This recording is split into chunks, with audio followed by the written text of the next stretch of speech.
여러분 안녕하십니까? 이제 정말 가을이 어, 점점 더 깊어져가는 10월. 10월이 벌써 어, 열흘이 지나고요. 오늘 10월 11일이 됐습니다. 소망은 10월 남은 이 한 20일간이 우리에게 알차고 또 그 가을의 행복을 누리는 그런 기간이 되는 것입니다. 아침에 주님의 말씀을 대하는 것을 출발점으로 해서 이 가을의 행복을 다 만들어 가시기를 소원합니다. 오늘 말씀은 사무엘하 14장 21절로 33절 말씀입니다. 앞부분의 말씀들을 읽으셨으면 아실 텐데 다윗의 그 가족 안에서의 권력 다툼이 아주 심각하게 일어나고 있는 중입니다. 가족을 두고 이야기하자면 다윗에게는 그 첫 세 아들이 있는데요.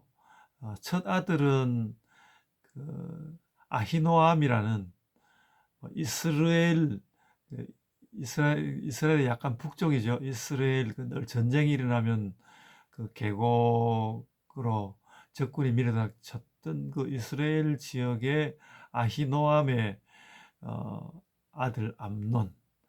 그런데 욕망이 많은 것에 비하면 앞뒤 분간이 없는 자였고 결국 이제 이미 나왔습니다마는 압살롬의 칼날에 죽게 되는데 그가 참 너무 분별이 없는 것이 굉장히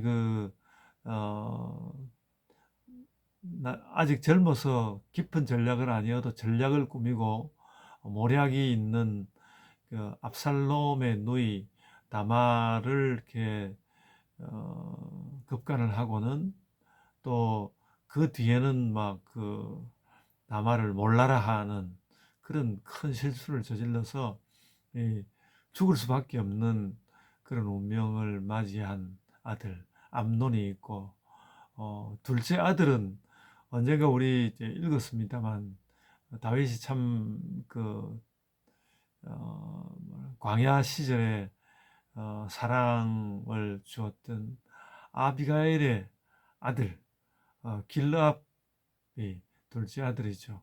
그의 존재는 뭐 그렇게 크게 두드러지지 않았고요. 셋째 아들이 이 압살롬입니다.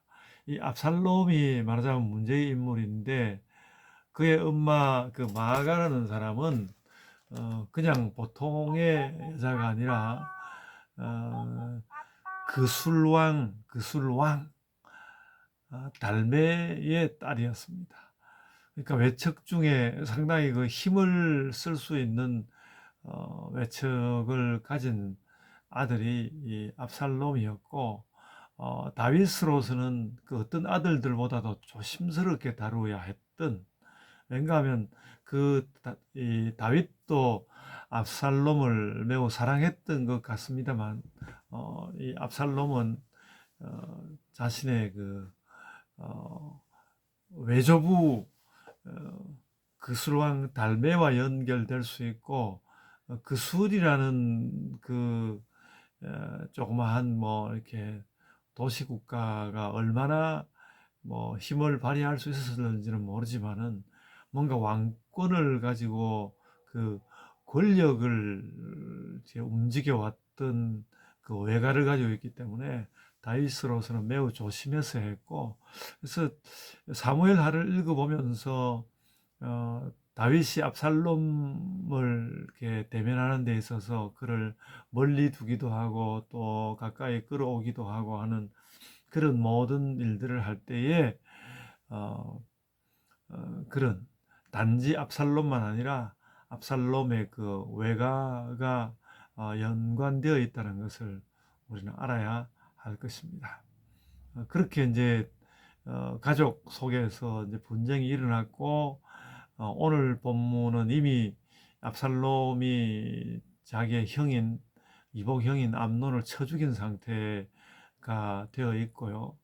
뭐 우리가 성경을 읽어보면 알지만 원래 문제가 발생하기는 암논이 압살롬의 그 누이 그 다말을 범한 그 일 때문에 일어났는데, 다말의 이야기는 뭐 어디로 들어가 버리고 없고 권력 투쟁이 되어 있는 것을 볼 수 있습니다. 다말은 그런 면에서 어떻게 보면 친오빠에게도 희생당한 것일 수 있습니다.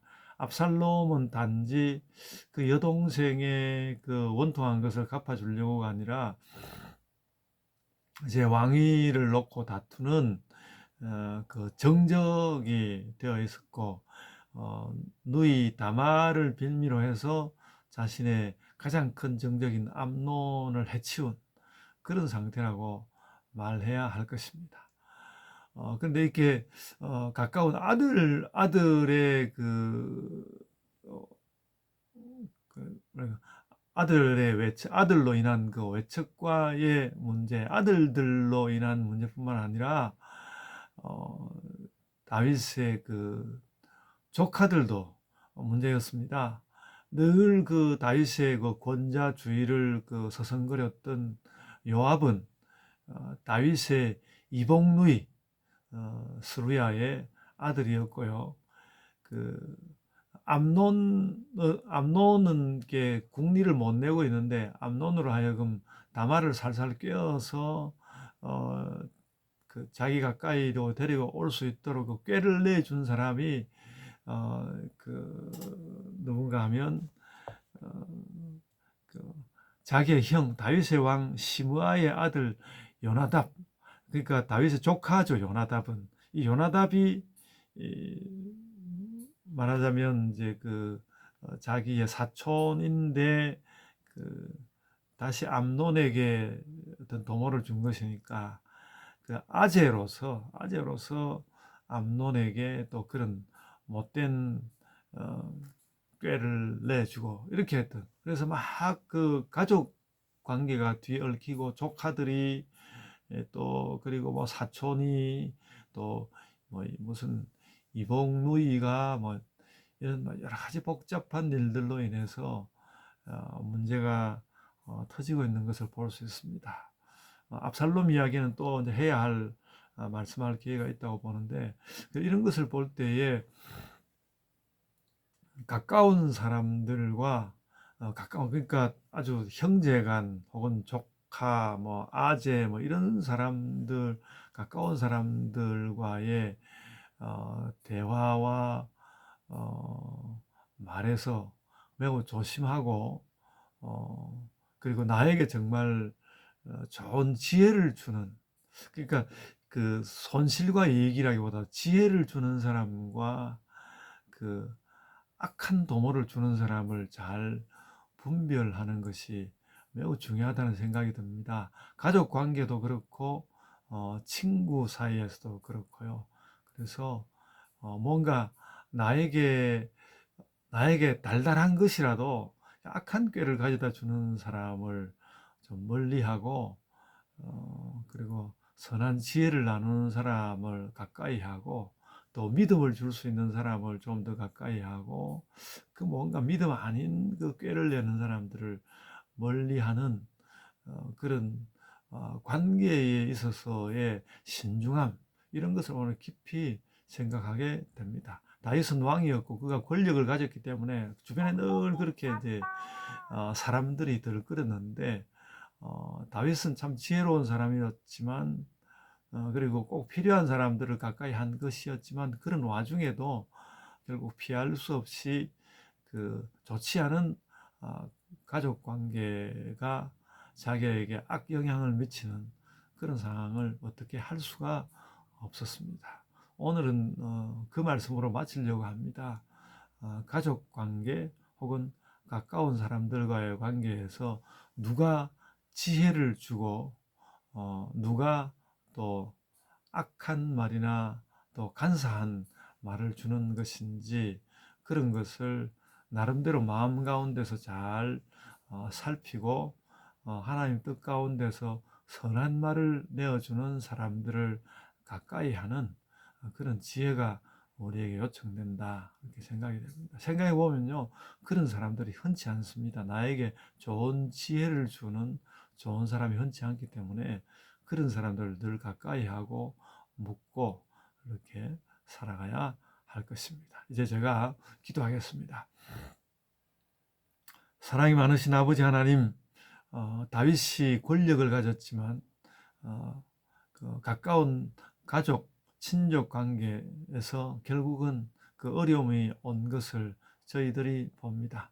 저희도 가족 관계에서 또 친근한 이들 사이의 관계에서 늘 지혜로운 말과 쓸모 있는 말들을 잘 받아서 챙기고 그렇게 살아가는 자들이 되게 하여 주옵소서. 사람들과의 관계에서 늘 주의하며 또 알맞은 좋은 관계를 이루며 살게 하여 주옵소서. 주께서 오늘도 은혜를 입혀 주옵소서. 이 가을날들을 우리가 지혜롭게 살게 하여 주옵소서. 감사하옵고 예수님 이름으로 기도드리옵나이다. 아멘. 하늘에 계신 우리 아버지여, 이름이 거룩히 여김을 받으시오며 나라가 임하옵시며 뜻이 하늘에서 이룬 것 같이 땅에서도 이루어지이다.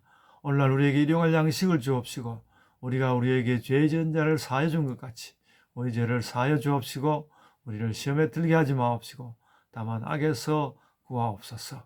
나라와 권세와 영광이 아버지께 영원히 있사옵나이다. 아멘.